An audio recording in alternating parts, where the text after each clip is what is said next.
Welcome to Night Shadows. I'm Stuart Best, where the paranormal is normal, where that which you thought you knew, you didn't, and where the future can be known if you know exactly where to look. Well, good evening, everyone. Thanks for tuning in and listening, and thank you, Larry, for coming on board and helping us out here with the news. Why don't we start with this Mothman? Evidently kind of a winged creature with red eyes. That sounds very much like Mothman sightings. You remember the movie Mothman, I think it was, A Mothman Prophecies? Oh, yes. Where the bridge collapsed.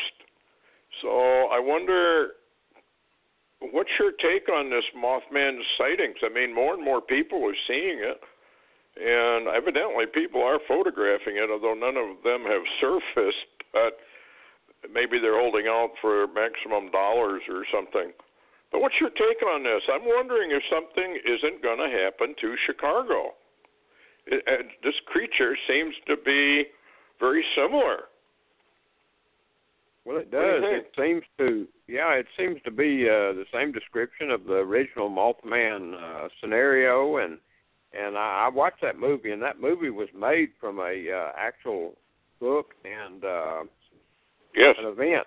It did occur. It was true, and that's what's interesting because, as in that original movie, the Mothman kept showing himself, and then a catastrophic event occurred, on the bridge, etc. But I'm wondering, too, because there's been too many sightings in Illinois, and especially right in Chicago itself, over and over and over, of this flying creature.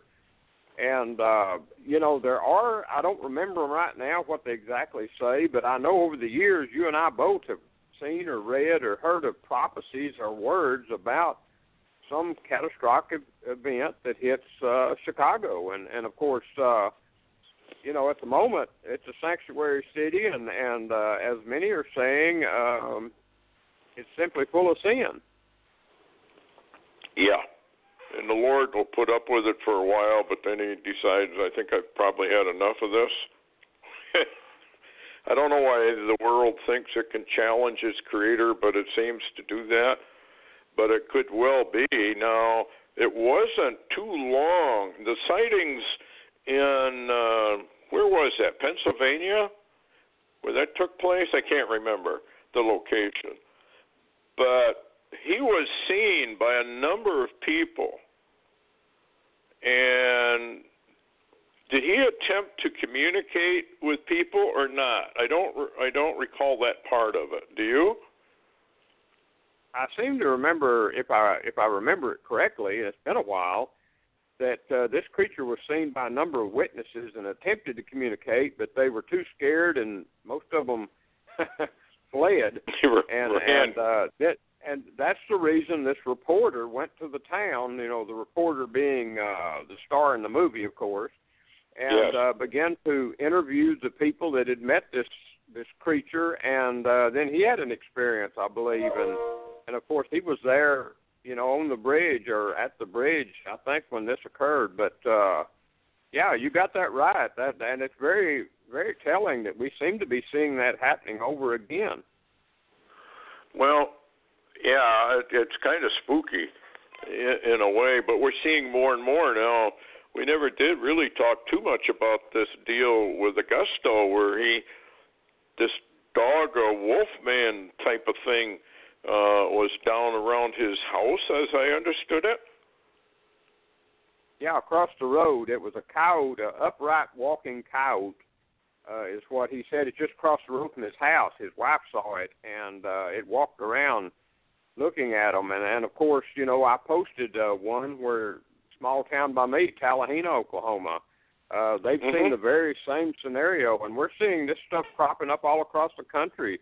The walking coyote, or the entity, that looks like a coyote or a wolf upright walking, and we're seeing more and more of this, Stuart, and I think it's kind of telling to what time we're in spiritually.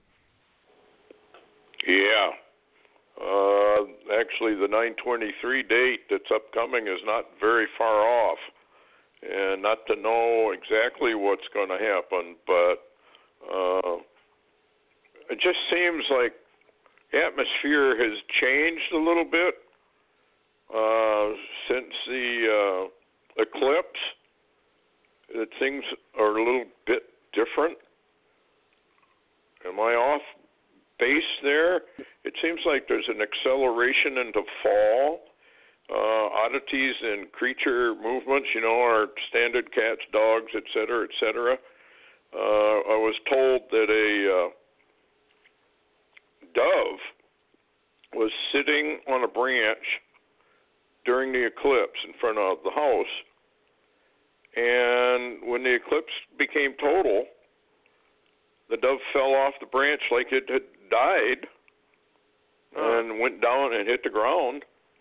But as soon as the eclipse was over, revived and took off. What would you make of that, other than some sort of wow?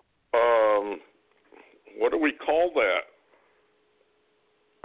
I don't know what to even make of something like that, other than the fact that you call that different. That's just different, is what that is from normal. And listen, I got emails from people that live in southern Oklahoma, down by Texas, and along the border region. And I also watched that eclipse. I didn't go outside and watch it, but I saw it get dark, much darker. And it was odd. There was a strange feeling when this happened. And, I'd also talked about in my blog or my postings about how the Native Americans, they took it as a spiritual sign, and a lot of them were going into their houses and pull the shades and sit through it inside quietly. And after this, after the sun seemed to come back out suddenly and it was over, it felt odd. There was an odd feeling, and I had emails from different people, that emailed me, and they said, boy, it feels strange after this happened. Said, I felt strange all over, and said, all the animals are acting really, really odd.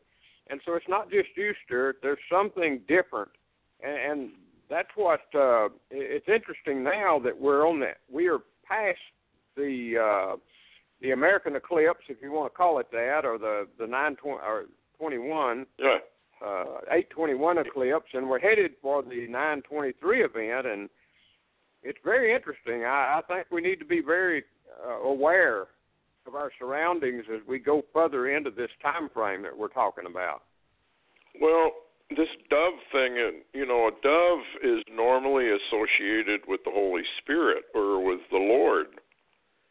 And it was almost like when this dove crashed, fell off the branch, like it was dead almost.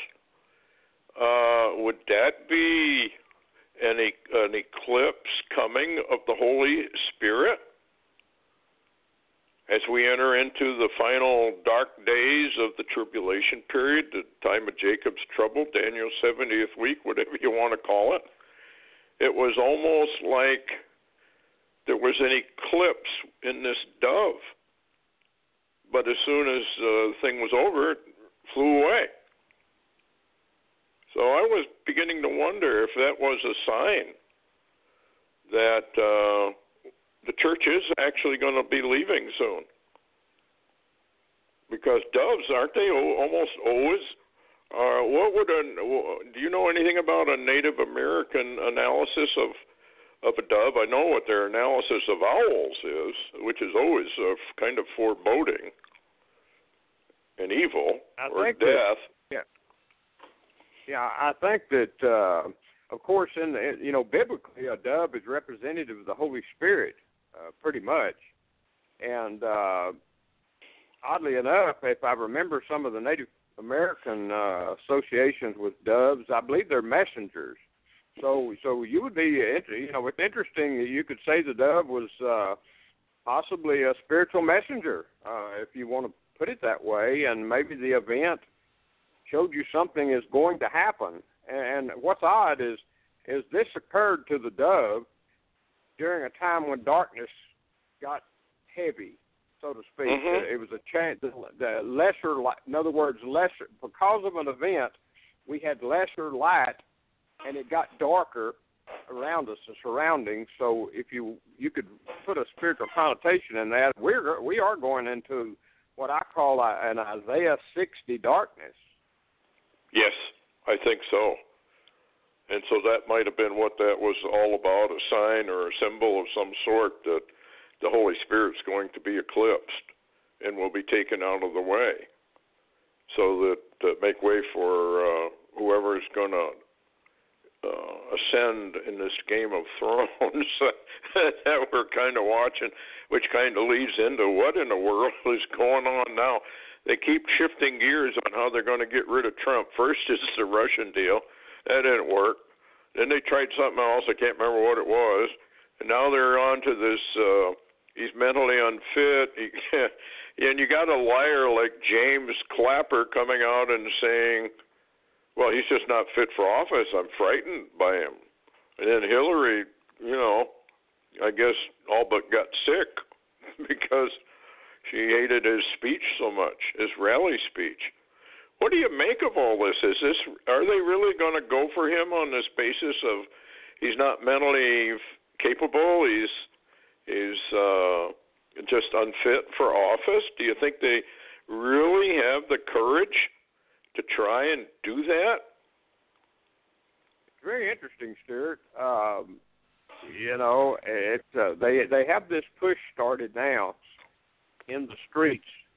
It's really, and I posted today a very interesting report from TrueNews.com. Listen to this headline: FBI informant reports Obama's connection to the USA radical revolution. The communist playbook in the USA is being run by Barack Hussein Obama.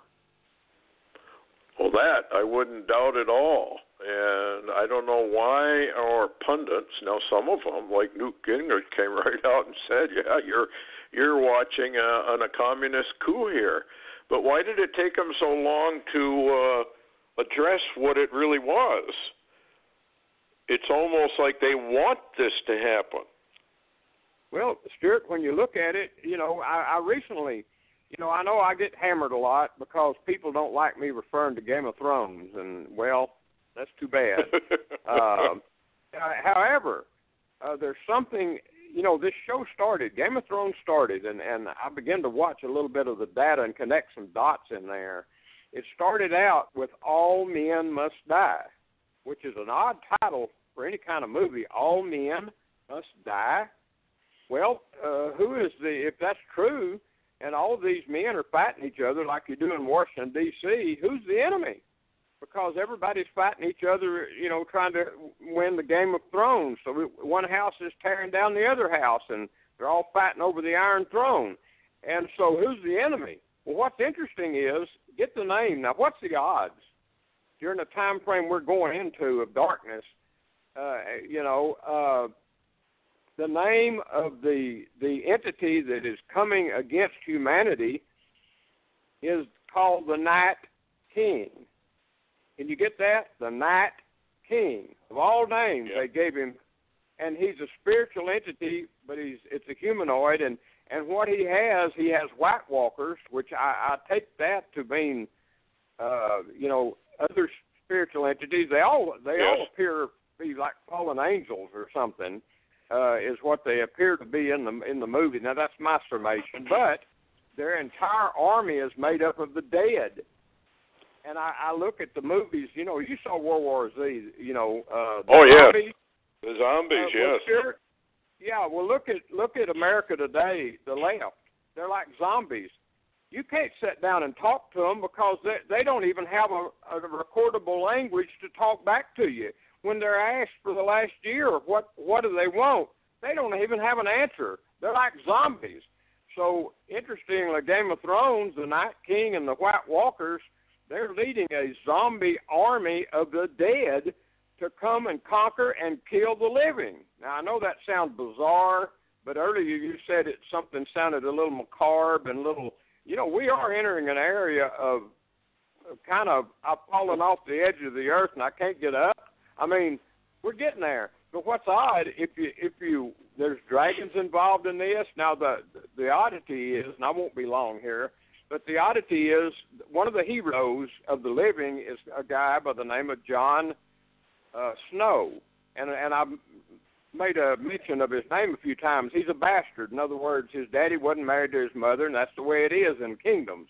And But the odd thing is, he's just like Donald Trump. Every time the enemy comes against him, no matter how outnumbered he is and how stupid it is to fight him, he draws his sword and goes into battle against them. It's unbelievable, and that's what Trump keeps doing over and over and over against all the advice the world has given him. So I find it odd, but that show seems to be clicking in. And what's odd, the Night King was on the other night, leading his armies, and he brought down one of Daenerys' dragons. And the Night King, if you look at his face, his expressions look like Obama. And I'm not making that up. Well, yeah, a lot of folks think that Obama's coming back. I'm one of them. I think he will come back. But when you look at Trump, he's known really as the tip of the spear. And from One World Trade Center, there's an arch. And on that arch is said that the end, I'm paraphrasing it, the end justifies the means. It's a straight line from that arch to One World Trade Center. And then on the other side, going the other way, it hits the Empire State Building. And then the last one is Trump Tower. Now, in front of Trump Tower are a series of trees formed in a triangle pointing downward, tip of the spear. It's all very, very interesting because in that triangle of trees, there are 6 trees on each side of that point, that triangle. And above the triangle is the Trump Tower going up, which has 6 phallus symbols, like the thing in front of the Washington Monument, the one at the Vatican, et cetera, et cetera. There are many of them all over the place. Yeah. But what was also very, very interesting is when you remember the allocates that he got over in Saudi Arabia. Oh my! I'm sure you do. Yeah. They treated him with more respect than anybody, as I understand it, that's ever been around. Is that not right? He was able to accomplish what no one has ever done when he flew from Saudi Arabia directly to Israel, which is forbidden. He was given permission, and that ought to have been a clue. A clue. Wow. You got a Bible code you wanted to bring up. Let's get into that one a little bit, because it kind of does deal with, we are watching two people, really, I think people ought to really keep an eye on, and a possible third, but we don't really know about that, Obama and Trump. Because Obama is, in fact, the one leading. He has to be the one leading all this. Now, he's coming back out this month or in September, right? As I understand, he's going to resurface. Yeah, he's already begun and resurfacing and leading the movement in the so-called coming election. Mm-hmm. What about this? Yeah, go ahead. Yeah, I was just going to say this Bible code you asked about. It's very interesting. Barry Rothman has it under construction at the moment, but I've got 9 of the terms that are in the matrix, and the title of it is God joins the conversation, makes clear who gave Iran nukes. And then he makes a comment, Barry Rothman does, August 23rd. God's answer to those who forgot who gave the nuke to Iran, him, Korea, and their fellow enemy of America, the man who financed their nuclear program, Barack Obama. Now, here's the 9, and I'll read them and then get your opinion. Number 1, nuke for Iran. Number 2, be Obama. Number 3, for the military. 4, for an enemy. 5, Kim. 6, Korea. 7, shekels of gold.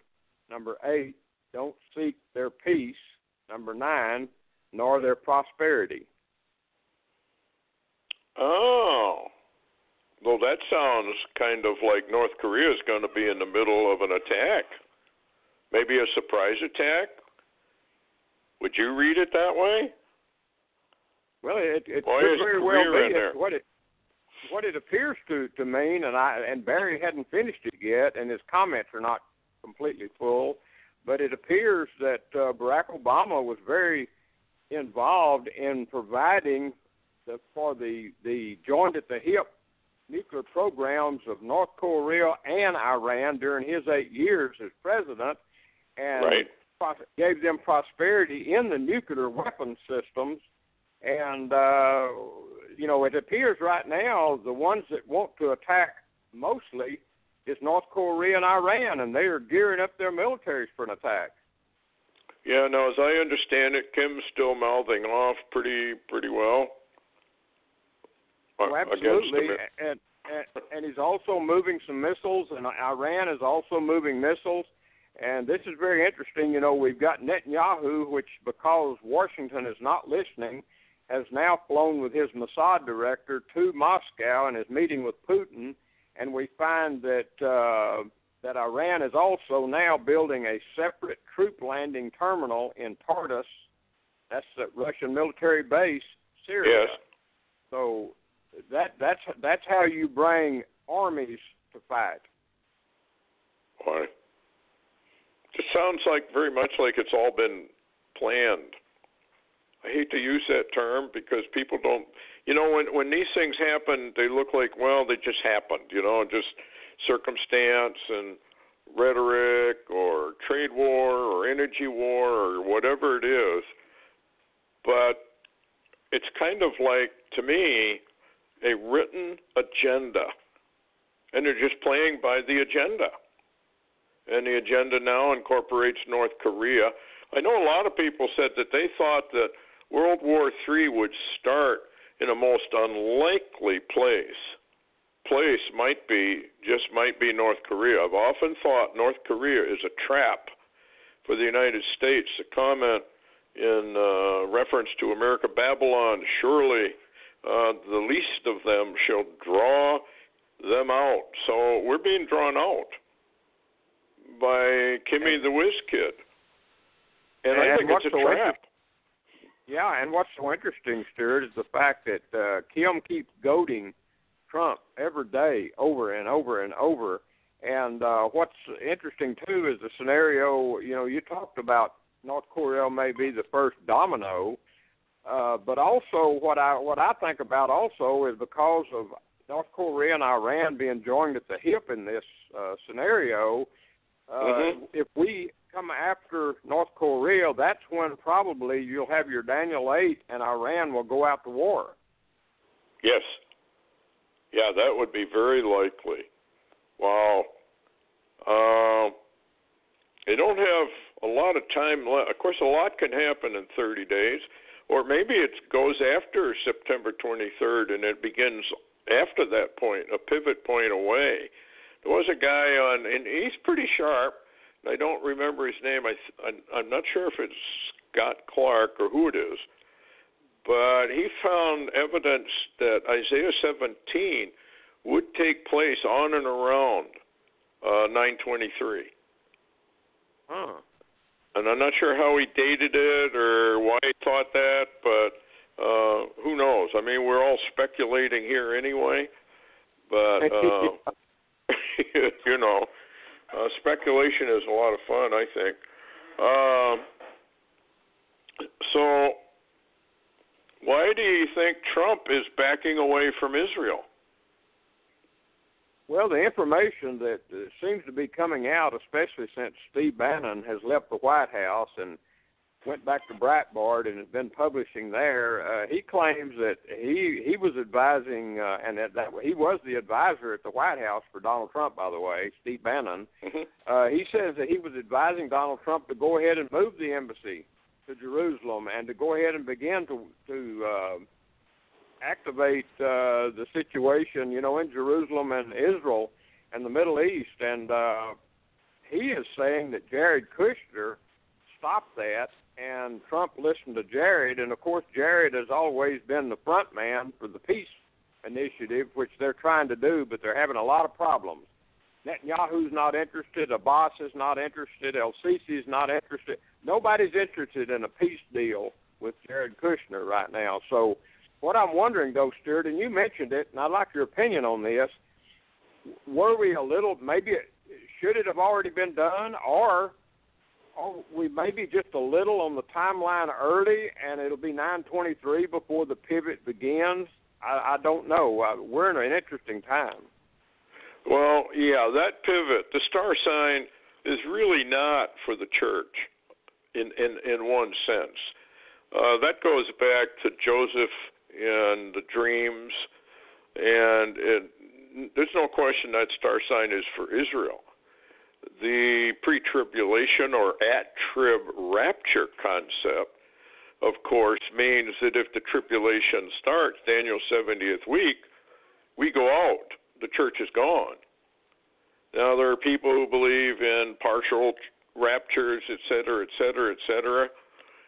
I suppose you can argue that either way, but you have Revelation chapter 2 and 3 that deal with all 7 churches, and then all of a sudden, all those churches are evidently gone because church age is over. And I guess you can argue with the wheat and the tares that the Lord talks about, the separation of the Christians almost immediately. But I don't know. It just seems like if Kushner and the deep state are operating, and his military guys, which are all deep state, he's surrounded himself now with military. That should cause a little concern for people. It makes you wonder, is the deep state trying to delay this because of star signs, because of numbers, or whatever reason? Because, when Trump was coming up, he was all pro-Israel. We're going to do this for Israel. We're going to do that for Israel. Now, all of a sudden, that's all back on the back burner. Yeah, it is on the back burner, Stuart. And what's interesting is now that Putin again is re-engaged with Netanyahu, we've got to watch closely and see what he does, because it appears. And I was watching a number of reports out of Israel the last couple of days. Israeli press and the media are very concerned because they say their opinion is that Trump started right, but something happened, and Israel was very low on America's priority list. And so now Israel is in danger and about to go to war, and Netanyahu has pivoted to Russia, to Putin. So will Putin take the place? If Trump doesn't move, will Putin take Trump's place and initiate something in the Middle East himself? Well, there would sort of be a shrewd chess move if he did. So I guess we have to tell everybody, just wait and watch. We only got a minute left. There's Jewish rabbis now that are calling for all the Jews to return to Israel. That is a major sign, folks, and it dovetails immediately into the 9/23 pivot point. 2017, 2018, a lot is going to happen, I believe. Any final word there, Larry, before we leave? Oh, yeah, I'm getting the same reports that the Jewish rabbis are calling for, and they're even calling for the American Jews to return to Israel, that it's going to really get bad, and so that is a sign. It's a big, big, big, big sign, folks. This is all supposed to happen. Anyway, thanks, everybody, for tuning in. Thanks again, Larry, for coming on board. We'll see everybody Friday night, the good Lord willing, and we hope he is. Anyway, good night, folks.